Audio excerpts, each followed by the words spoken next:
It's great to see everyone networking this morning already at this early start. I want to get started because we want to try to get you out by 9 because I know you need to get back to other things that you do. I want to thank you for coming this morning and getting up early, and we hope you enjoyed today's panel discussion about the transformative power of digital and how it is changing the opportunities for women. I'd like to, first of all, thank Clayton Utes for providing this wonderful room for us. It's great to be in this building that's one of the greenest in Australia. And I'd also like to thank our pro bono PR agency, Porter Novelli, and especially Fanula for helping me put together this event, and also to Barney, my strategic advisor. So thank you very much. Quick reminder that if you could just put your phones on silent, that would be great. The bathrooms, the men's, you just scoot around to the left, and the women's, you just scoot around to the right as you go out, and it's just kind of across from the lift wells.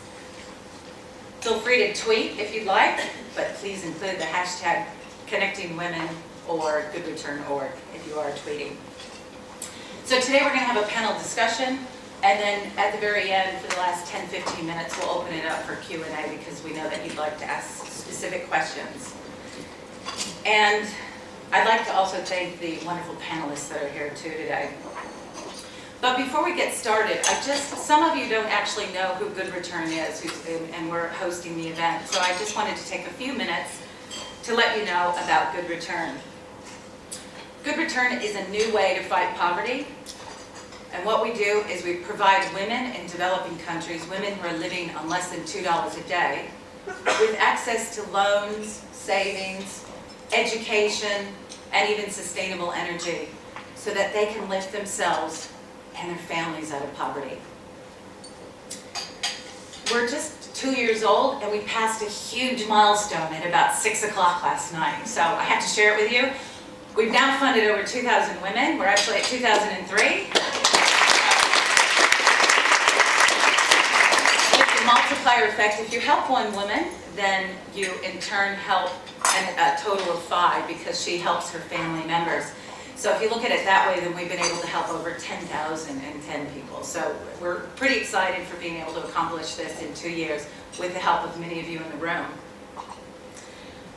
When we started out a few years ago, Good Return became an initiative of World Education Australia. And we're an AusAid accredited agency. And we came here and we had no brand recognition, no marketing budget. And we raised money and ran programs, and we thought, there's got to be a more effective way to do this. And so we looked at the internet, we looked at the digital space, and said, hey, how can we scale this up, and how can we do it more effectively? So with the help of a Westpac Foundation grant, we built our website, Good Return. And somehow we've morphed into kind of an IT company, I'm not sure, but we have that side of us, and obviously all the great work that's being done in the field. So how does Good Return work? Of course this happens, doesn't it? Sorry about this. This is when you don't know your technology, and it always happens when you're in a room with a bunch of people. So this is the homepage of Good Return. And what it does is it allows you to go online at goodreturn.org and connect with a woman and see her story about what she wants to do, her loan, and why she wants that loan, what she's going to do with it, and her dreams. And I think it's fantastic because we get to feel connected with these women because of digital, because of the internet. Our partners on the ground load up the stories of the women and the pictures, and they give the women a voice, and we can actually empower the women because this has never been able to happen to them before. So, thanks. There we go, just full screen that one. Sorry, I'm usually really good with PowerPoint. Thank you. So just real quickly, the statistics. As I mentioned, we're at 2,003 women funded. We also have delivered over 5,100 educational courses in financial literacy, small business management, some really key things that the women need to know to be successful in their business and to maximize their success and to make sure that they understand about debt. We've also been able to roll out sustainable energy, solar panels, reduced fuel cookers, and biogas in Nepal. To date, we have a 100% repayment rate, which is fantastic. We have a member on our board who works for Westpac on their board, and he looks at our uncollateralized loans and is very jealous about having a 100% repayment rate. But good return, as I said, helps give these women a voice. And it's because of the internet. And I just think we wouldn't have been able to do this 10 years ago. It just wasn't happening. And I just think, wow, what's going to happen in the next 10 years? What kind of connection are we going to be able to bridge between us in the developed world with the women in the developing world who are just like us? Just like us. They want a great life. They want to be happy. They want their children to have a great education and a better life than them. They want choices, and they want to have control over their life. So the amazing thing that'll happen with that connection, I'm really looking forward to in the next 10 years. And I think that we'll be able to build even more meaningful and deeper relationships. So I'd like to do a quick intro of our panelists. First, we have Rebekah Campbell, who's the founder and CEO of Posse, an entrepreneur at the age of 7, selling flowers. I'm not sure if her mom gave you permission to sell the flowers, Rebekah, but she sold them and learned all about marketing and profitability. She then decided, why join a radio station? I'm just going to create my own. And this was in New Zealand. And then also saw that there was a real issue with youth suicide in New Zealand, and put together a concert and got 15,000 people together to see that concert, with some ups and downs on planning it. She came to Sydney and got into the music industry, and then started her own company called Scorpio Music. And throughout being very successful, but realized that there was a gap, and she decided to take a leap and go work on filling that gap, and that's Posse.com. Dominique is a pioneer in digital. She's been working and setting up digital companies everywhere. Clemenger, Proximity, Wonderman, MNC, Saatchi, and Leo Burnett. And she finally said, you know, I probably should be doing this myself. So she took the leap in July 2010 and started her own digital agency with Collective. And Nedahl Stelio, who knew from the beginning that you wanted to be a journalist, studied it, worked as a junior at Girlfriend magazine, worked all the way up the ladder to the pinnacle, really, as editor of Clio for 5 years. Saw the landscape and the environment, which she can tell us a little bit more about, and realized that it might be good to be working in the internet space where it's more immediate and people want more immediate information, and started up her blog and fashion e-commerce site, Coco Lee. So welcome. I'd like to just talk a little bit first about, we talked briefly on Good Return about the importance of education. And both formal and non-formal. I know, Dom, that you had some issues with that, so would you like to tell us a little bit? All right. So education. Education has been a massive thing for me throughout my whole life. My parents were very focused on making sure that they gave me the best education that I had, or that I could get, because they didn't have the best education that they had. So 2 weeks before high school, Dad realised that I needed to go to boarding school. So we went to try and find a boarding school for me to go to. It was very hard when there was not much time left before the high school year started. So I went to boarding school, and the whole focus of that was about making sure that I did get a great education. From there, went and did a degree in business, majoring in marketing and HRM. And then I got bored at work, only working 45, 50 hours, so I thought I'd do another degree. And then went and did a Bachelor of IT, majoring in ecom. But I realised that I really didn't want to learn how to program, and when it was only me and my best friend as being the 2 females in a room full of really, really geeky guys, I went, that's it. I've had enough. I know what I need to do. I know how I can control them to make sure that they do everything. I know how to do it, and then just stopped. But that was my formal education. I think my informal education really came when I was lucky enough to have a mentor of a CFO, and he basically took me on the journey of how to actually build and run a business, the importance of profitability, the importance of making sure that the revenue was coming in and that you did actually control the costs. And because of that, I think it was my MBA, but I did actually do my MBA while I was working, and I didn't have to pay $10,000 a year to actually do my MBA. So I was very grateful and very fortunate to have that experience. So I think anyone can actually go and make sure that they do have a mentor. A financial one is a great one to have. And Rebekah, what about your perspective on education and your parents? My parents were very focused on education. My parents are both academics, so they very much expected me to kind of go to university, even though I ended up studying, I actually ended up doing a degree in politics and Maori language and all things, so it really did not relate at all to what I ended up doing. But I think education was really good for me because it taught me to think, it taught me to think things through and look at two sides of a debate, and it also taught me to follow things through and actually complete things. So I think that that's probably the biggest thing that I got out of my education. But then my informal education has really just been just learning kind of on the job. And I'm the same, I have lots of mentors. But yeah, I've learnt, I guess, by trial and error, many kind of occasions. Yeah. Nedahl, how about you? My parents were very focused on education too. They were first generation immigrants and didn't, have that stability that a good education provides. So I just remember growing up, my dad was all about, you're going to uni, you're going to uni. That's all I knew, that I was going to uni, to know what I was going to do. But I knew that I'd be there. He wanted me to be a doctor or a lawyer or a pharmacist, I think it was. And I told him I was going to be a journalist, and he was extremely disappointed. He's happy now though. But yeah, education is obviously a very important foundation, and throughout my career I've made sure that the people I was working for helped me, and then I was also helping the people that worked under me as well.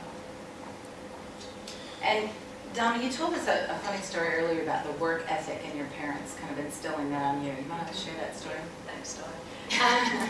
When I was growing up, I grew up in Noosa, which was a beautiful place to grow up, but very, very boring. Particularly if you were a small child who, on their school holidays, had to go to work with your dad.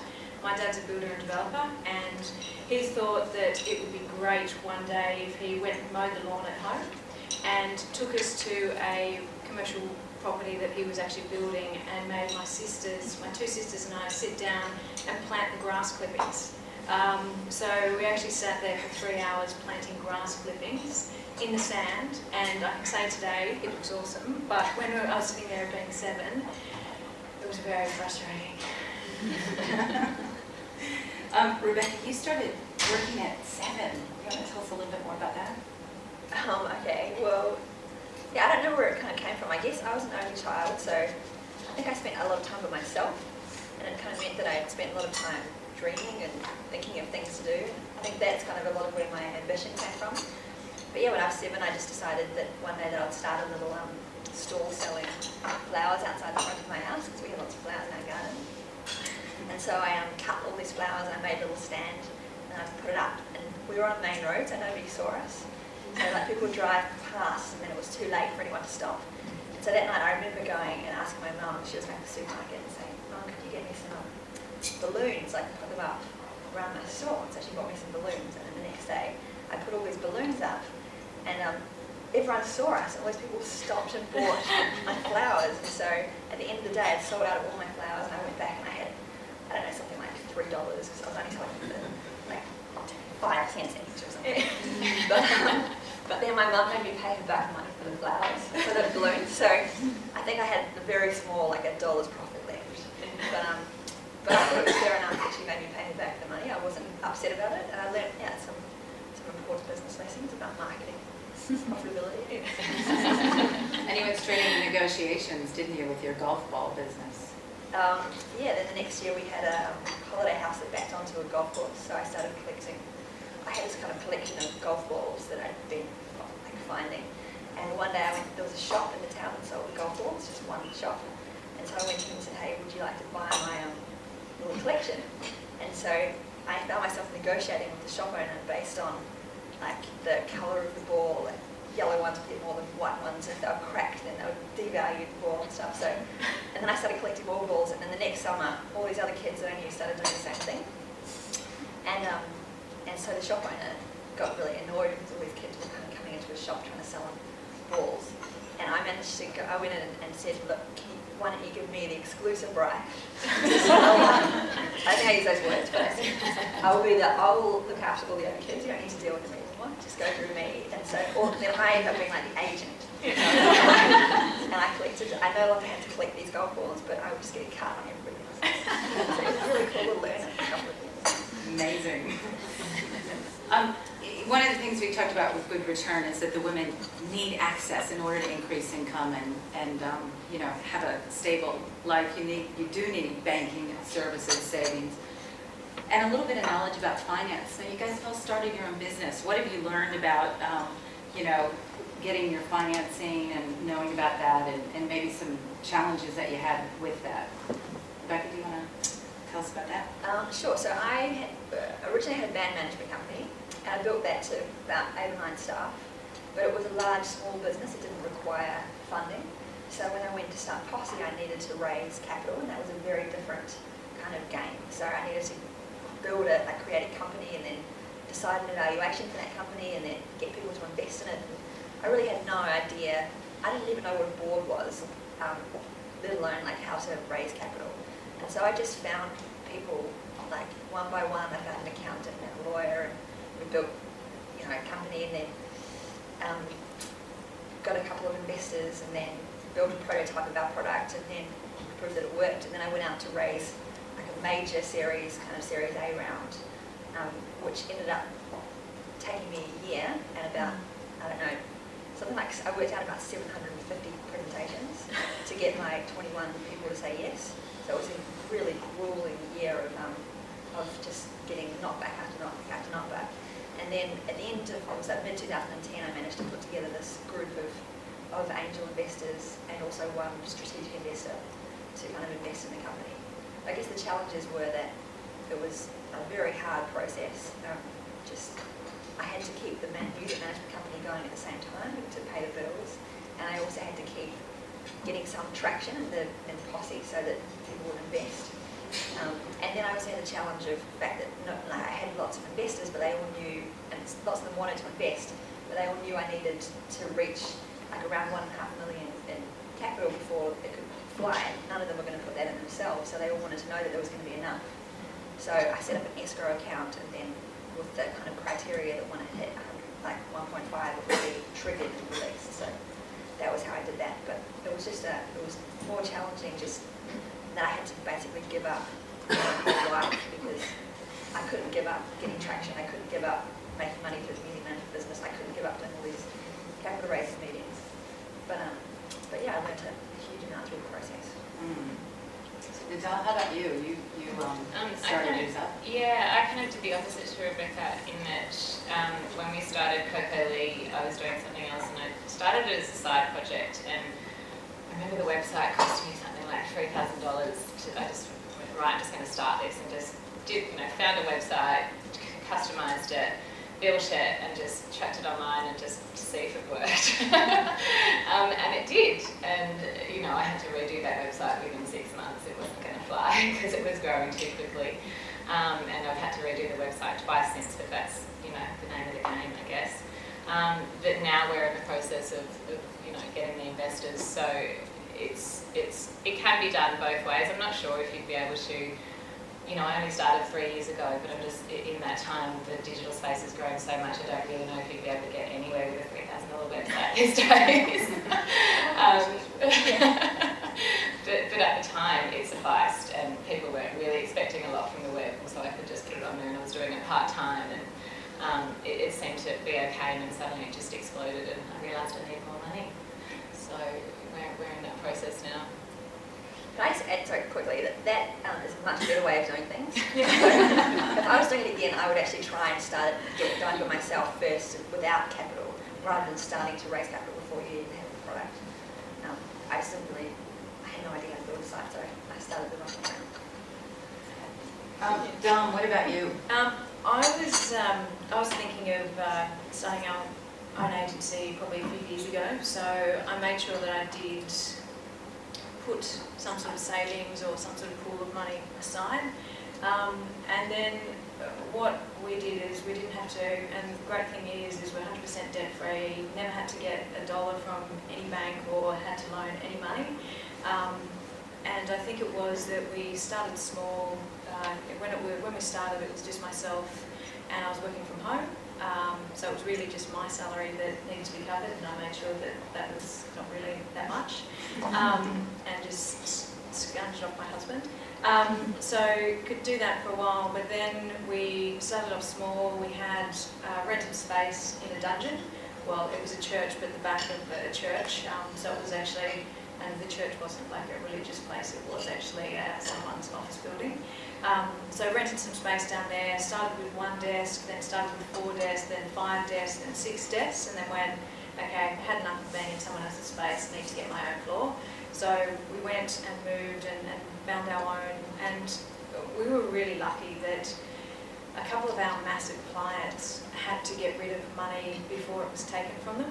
So they did a fair few prepayments, and they were huge prepayments that you would not normally see for a small business. So that sort of, even though we didn't have to loan any money, because of their inabilities to manage their marketing budgets, we were able to use their money as basically capital to make sure that we could get into an office, fit it out, make sure it was all done, and then work off paying back their prepaid or their pre-bill over an amount of time. And in doing that, I'm very focused on not spending more than you actually do have. So we did, we started with 3 desks in our new office, then grew it out and out and out. And I think it looks like home now because it's, everything's fitted out, but we didn't do everything at once. It was only when we had the money in the bank did we actually go and spend. And same with going to the second floor that we took in January. We made sure that there was money in the bank before we actually went and did it. And I'm not really prepared to go and loan money with the market being the way that it is at the moment. I want to make sure that it's guaranteed, that it is in the bank before we make any risky decisions. Now, you guys all studied, marketing, politics, journalism. How do you know about finances and your money management? Nedahl? I didn't really, to be honest. It's a very steep learning curve. No, as an editor, I obviously had to manage and deal with budgets of that business. So, you do have some background, but when it's your own money and it's your own thing and it's you just doing it and you have to pay your mortgage every week and you actually have to, you're responsible, it's a completely different story than just having a job and working towards a budget. So it was something that I obviously paid a lot more attention to and, made sure things were coming in as they were going. But with Coco it's quite good because it's a very good cash flow business. So it's not as tricky. There's not a lot of investment upfront, which is really good for us. I think from a finance point of view, I think we made 2 really bad finance decisions where we should have had a great finance person who could have been on the ground, making sure that all the invoicing, the timesheets, because for us we're a time and materials business, so similar to the place that we are in, where everything's about every second that you're spending on a job. We didn't have a great timesheeting system up front, and that was a great learning for us in making sure that you do have those financial management things up front. But we do have a great, rather than having someone who is actually sitting in our business being our finance manager, we've outsourced it to one company where we've got 3 people, one who is basically our CFO, where we sit down with every week and basically have a come to Jesus meeting of what's happening, what we need to be doing.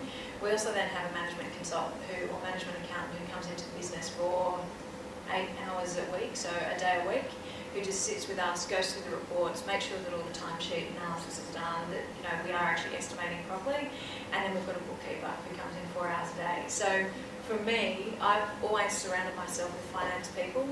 My father-in-law is a financial controller, so he's always like, oh, what are you doing with your money? And having a CFO as a mentor for such a long time, or for 5 years, it has made me really focused on making sure that the money is there.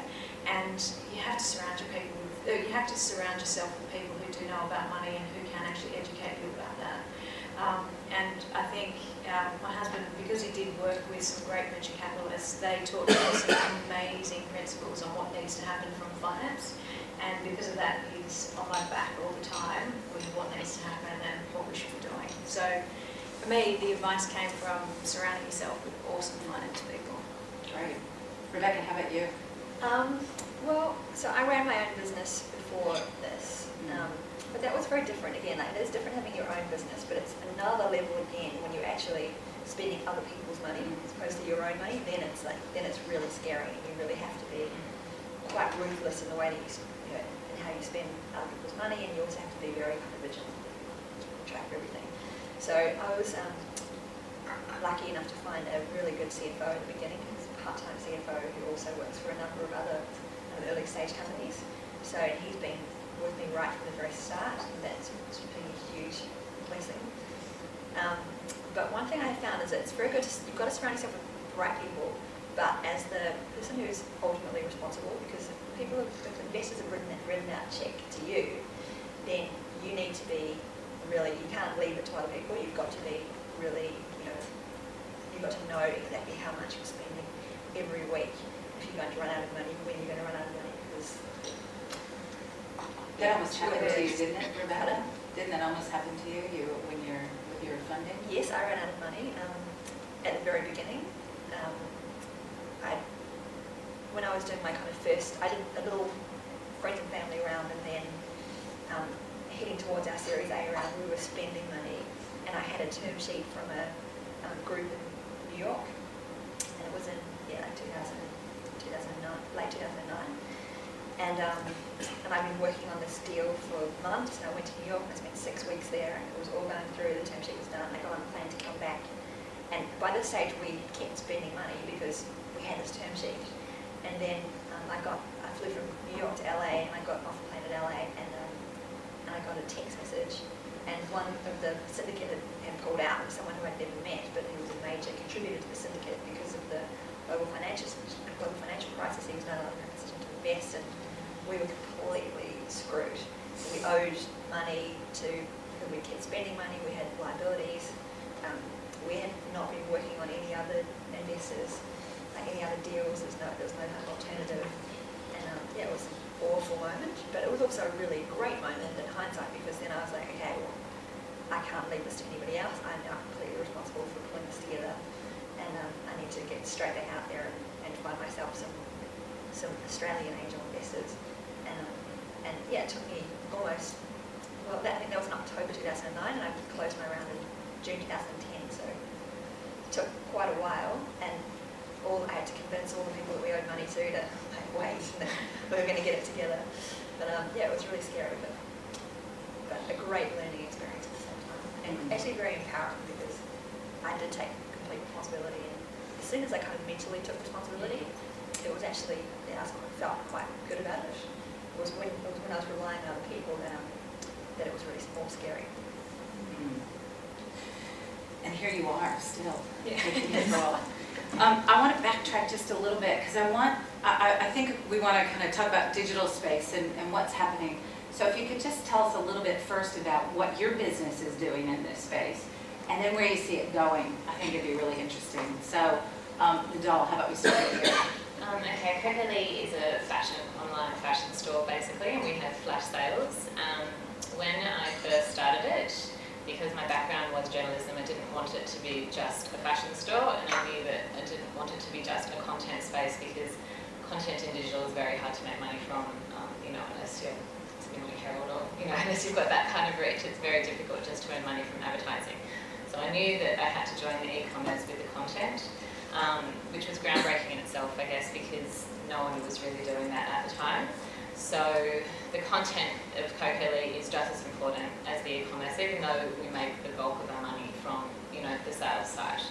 So the sales site is a flash sale site. It's a, you know, we have designers on sale every day, every 2 days, and women buy lots of things from their desks. Thank you.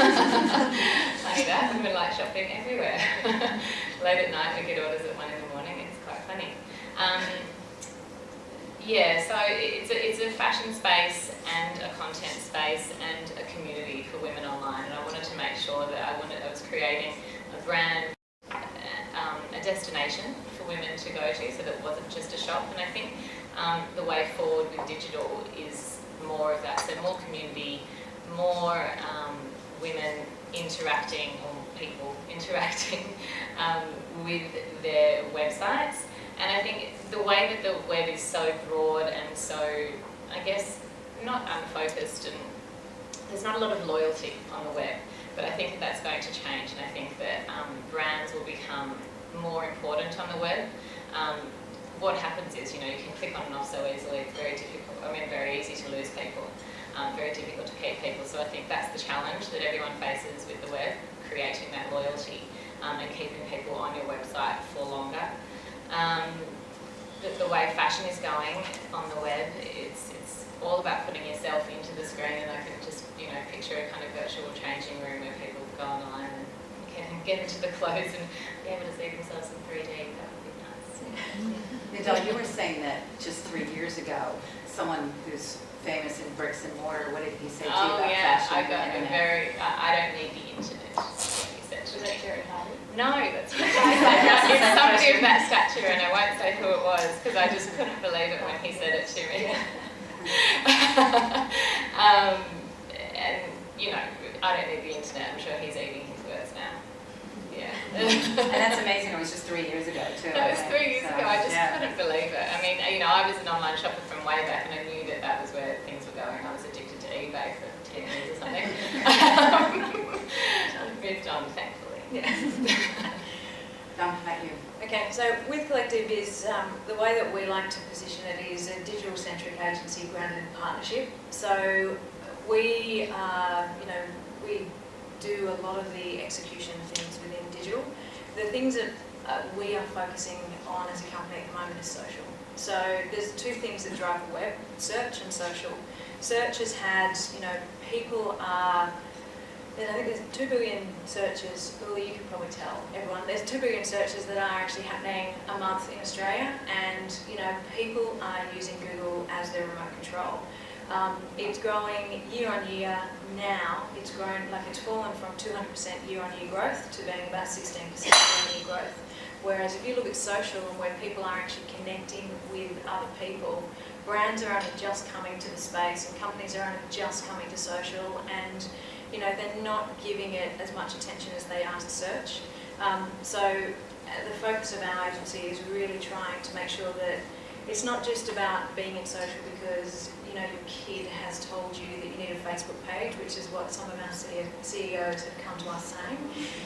It is actually making sure that there is something relevant and that you are connecting with the audiences, and you can be looking at how you can monetize that. Because there is, you know, so many people think that social is just about that engagement level, but if you do get that engagement level right, you can be making sure that you are monetizing it. So for us, the focus is really on social and mobile.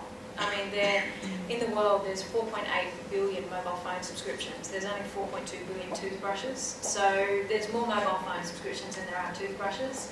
And mobile, it doesn't matter, you know, in what developing country you're in, a mobile phone is so important to you. So and it's not about creating apps, because unfortunately a quarter of people don't use apps after they've downloaded them. It's making sure that there are mobile optimized sites. And Apple only 2 months ago, the guys who are pushing Flash away from our mobile phones developed their mobile optimized site. So mobile and social are two of the things that I think are going to, you know, dominate what's happening in the next few years. And Rebekah, you're working in that space now. You want to tell us a bit about Posse? Sure. So Posse originally was an idea for bands, like music bands and festivals. So the idea was, as a band manager, we were spending a whole lot of money advertising our events, putting up posters and running newspaper ads and even online advertising, and none of it was really hitting our audience, particularly when you're only trying to reach quite a niche, even when you're doing a 2,000-seated concert, it's only quite a niche audience, and running an ad in the newspaper is very efficient.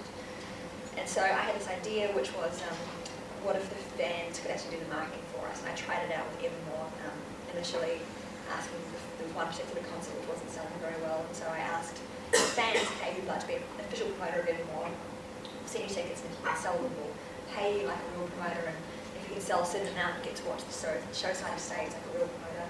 And it was hugely successful. We kept sold about 2,000 tickets, and I didn't waste any more money on advertising. So that was the general idea. So I built a site to do that, connected it with all the ticketing sites, and we still do that for music.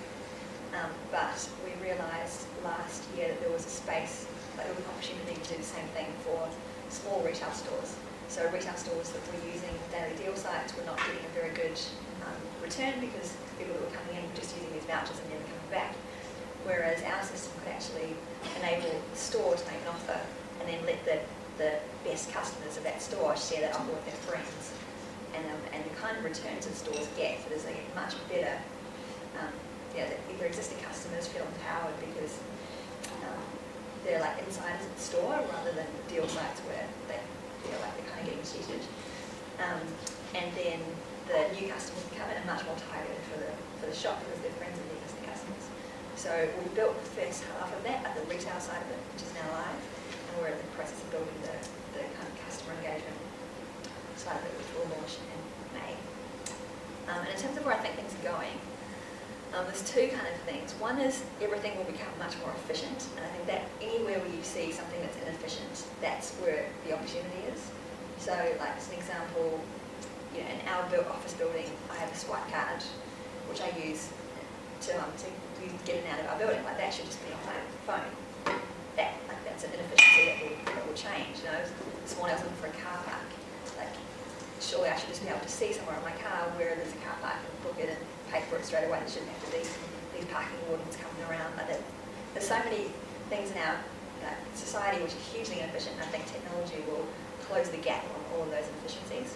And the other thing that I think is that there's so many competing media platforms. Companies are going to have to become fun to compete. Like, I think fun is going to be one of the most important metrics of why things will become successful, because everyone now can kind of do the same thing. So, like sites that are most fun will win. So the launch is May then, is it? Yes. And that's utilizing Facebook? Is that part of it, or? Yeah, kind of. It's kind of a game, but I'll reveal later. All to be revealed later. Right now it works really well for the shops, but we're going to make it so it works. It's really solved a couple of key problems that customers have as well, in terms of things that are inefficient elements. We're trying to think at good return how we might be able to use Posse too, so we'll figure that one out later too. Thanks you guys for that, and it's amazing what you guys have done and where you see it going. And maybe they should sell a toothbrush with every mobile phone. Maybe that's how it needs to go. I'm cognizant that we're at quarter of, and I'm going to ask just a couple real quick questions, if possible. What advice would you give women who want to start up their business? I'll go first. I think it is make sure that you do have someone with a finance brain that you can actually go and talk to and get advice from. And do it quick. Nedahl? I think it's if you research your market and you know who you're going after, because the web is a very wide, broad spectrum of people. Everyone and anyone is online, and it's much easier if you have a target and you know who you're after. I think you told me also that passion, that you have that unique proposition, obviously. Yeah, actually you want to do what you're doing. Because it's pretty hard. It's a hard slog if you don't. Yeah. Rebekah, how about you? I would say make sure that you're actually solving a problem for the customers that you're trying to get, and that by moving to your new system that you're going to create, there's less effort than, it's not too much effort. You've got to weigh up the problem that they have versus the effort of them shifting to your system. And then that there's actually like a good, big enough market for your product. And then I think it's really just about never giving up. I mean, I should have failed so many times, but I just haven't because I just kept at it. And you know, you make mistakes and you run out of money and you owe people money and like hire the wrong people and you build the wrong site and do everything wrong. But it's just about never giving up and I think you get very good. Right.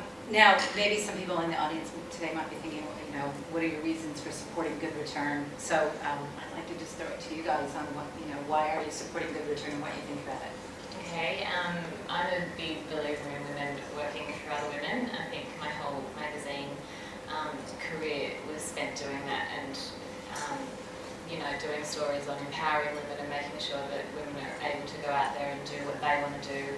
And I think that good return is just such an excellent way of doing that for women in underprivileged countries, and I think that we as women should be able to support women everywhere.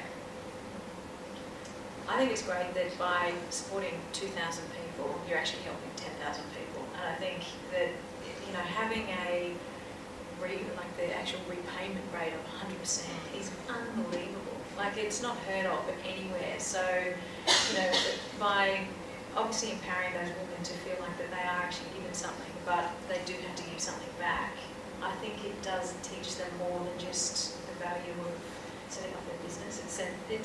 It helps to teach them some good principles and, you know, something that everyone does need to know. So that's why I support it.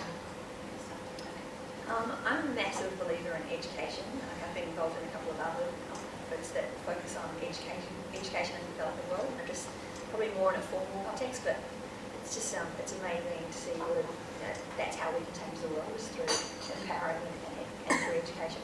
And I also think it's really cool to see using like technology. I mean, it's great to have all this new technology that makes our life easier, but it's awesome that this is a way we can kind of change the world through technology. Well, thank you very much. I'm sure I wish we had a lot more time because I know there's a lot more things I wanted to ask. But I'm going to hand it over to the audience to see if there's any questions that you'd like to ask our panelists. We'll just ask the use the mic. We're just going to talk around when you put up your hands, please.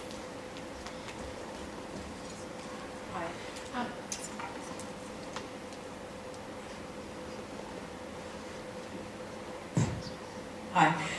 I just wanted to know if coming into your businesses or starting your businesses during the global financial crisis, did that prove to be extra difficult, or did you not care? Was it just a good time?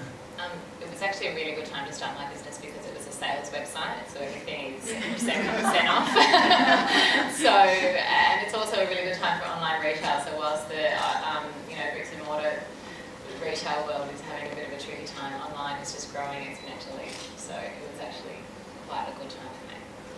And I think for me, because we were focused on, to Rebekah's point before, about efficiencies and trying to make sure that you didn't spend a ridiculous amount of money on irrelevant media, and you could actually be really focused and targeted on the results that you were getting and make sure that you were continually optimising them, I think it was perfect for us. So yeah, in the even though it was a bad time throughout the world, because you were focused on making sure that you got better results, great time to do it.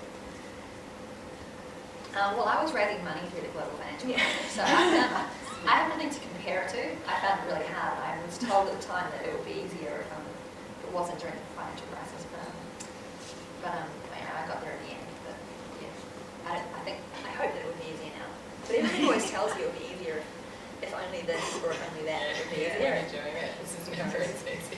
Yeah. So just do it no matter what. Yes. Yeah. Don't wait for anything. Anyone else? Tim. So you've talked about some of the individuals that have inspired you. What about the businesses and brands that you think have done a great job, particularly in the online and the social environment? I think I'm gonna steal a retail one. I think Nedahl has done an amazing job. Not only from, you know, Nedahl, the Outnet, Mr. Porter, they're just about to launch their baby line as well. I think they've just done an amazing job at, you know, changing the way that women and males do shop. I know that my husband is addicted to Mr. Porter, and he nearly opens the emails more than I do. So I think that they've done an amazing job of just finding that need. They bring content and fashion together so well, and all of their emails are all about selling, but they wrap it up with content that makes you feel good about it. So I think, Nedahl Porter, for something that didn't exist 4 years ago, has just done an amazing job. Sorry. So it was yours to Nedahl, wasn't it? Yes. I think there's a couple of obvious ones, like obviously Apple. Yeah. It's just so, the products are so, you just love them and they're so stylish. And I think that, I think Steve Jobs had said somewhere that it wasn't about focused on selling, he was more focused on when you got the product and you loved the product. And I just really love, like, it's just such a great attitude to have. And Facebook, just because they've created something that's so inherently useful and that it's almost out, live without Facebook now. Like, it's a bit, but it has made life better. And I've been quite inspired by Foursquare. I know that I don't really use it that much anymore, and it's kind of seems like it's tapering off. But they were one of the first social media sites that was actually fun. And social media is Foursquare, if you don't know, it's about collecting badges. You go around and use geolocator to check in collect badges. And I think it's the beginning of a movement. I don't think they've got it quite right yet, but it was quite inspiring at the time. Dom just stole yours, but you haven't. No, that's right. I was actually just going to say Nedahl Porter and Apple. So. Is there any Australian one that you would refer to? I'll open that up to all of you. I think Aussale have done, and I mean, I know that the way that I don't like the way that they've designed things or their look or any of that, but I think that for a company that started a couple of years ago and now in the top 100 site viewed by all Australians, have done an amazing job. And it is because they came in at the point of time when sales and discounts were massive for all Australians. They were the first ones to get in on the daily deals and the community buying, and I think that they really did pave the way for the rest of the daily deal sites. I also think 99 Designs. If you've seen 99 Designs, that was it's a site that if you've got a graphic design thing that you need to get done, you can post it, and then people, it's like a competition. It's just a really fun idea, and it was kind of unique, and they had a global vision from the outset. Most people don't even realise that it's an Australian company, and it's now worth, I don't know, lots. And but yeah, it's cool to see how they've grown. And it was a unique idea that came out of Australia and was making it kind of global. Hi, just wanted to ask how you went about and what steps you took to identify your angel investors. Well, I would have taken anyone at the time. I wasn't really, but that's actually not a very good idea because I found out later it's better to, if you can, try and make sure that you have investors that are very much aligned with your vision, have some experience in the industry. Because I had some that didn't have experience in the industry and were very much set on one particular vision, and then when we changed our vision, which you always have to do in a startup, very rarely is the idea that you start out with the one that you end up with one that works. And if you have investors that don't understand how startups work, and if you do need to change directions and you will make mistakes, then it can be quite painful. We're doing the same thing because we're in that process now, and we're turning down people who aren't the right strategic or don't have the same interest as us. That's a good idea. But in terms of how I found them, I went and spoke at events. So I spoke at 3 different kind of angel investment events. One was Innovation Bay, one was Tech23, and one was City Angels. Excuse me. And at each of those events, after I spoke, I generally got at least 3 or 4 people that said, "Oh, I really like the idea, and can meet again." And so I meet with them, and then often they had friends that they would bring in. So that was how the syndicate came together. But speaking of pitch events, was a massive. We wouldn't have done it if I had done that. Any other questions? You're all doing some Try that. You're all doing some very new and interesting stuff. Because mindful that the space moves so quickly. Where do you think it's going next for each of you? I think, as I sort of was talking about before, social and mobile, and that's for us is, a big part from a execution level, but it is really about making sure that brands and the clients that we are working with have some sort of relationship with their customers. Because if they don't have that connection and that relationship, as Nedahl said before, people can so easily switch off or not use you again. One of the clients that we do work with, Canon, they've, grey imports, the online, because the Aussie dollar is amazing at the moment, it's so much cheaper to buy in the US or in Hong Kong and get it and import to Australia. If they don't have a strong relationship and connection with their customers or the people that love them, they're not going to keep them buying in Australia because the price is going to be something that is such a big focus for them. So it is engagement and connection with customers and with their brands. And about building community, I think, because to do that, you need to build community online so that people are engaged and they do have a sense of belonging on the web. You can feel very, very much alone. You're at home, it could be late at night, you're by yourself. And to have that sense of community that you belong to something with other people online, I think is important.